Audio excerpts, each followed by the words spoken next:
Hey guys, so this is how I hang my garlands on indoor walls. You're gonna need these adhesive hooks from Amazon.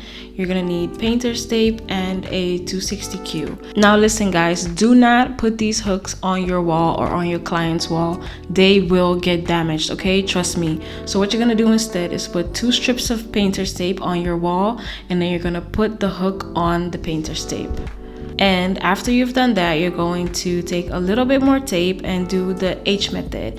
So you're gonna put a strip on the left, a strip on the right, and then a strip on the top and a strip on the bottom, just to make sure that that hook is nice and secure on your wall. Now trust me, this is not gonna go anywhere as long as you use the loop method with your 260Q. So you're going to tie it to the hook in the middle, making a double knot, and then you're going to tie those 2 ends together as well, and then you can just loop it around your quad or your cluster or your garland. You can use command hooks as well, but this is my preferred method, so I hope that helps.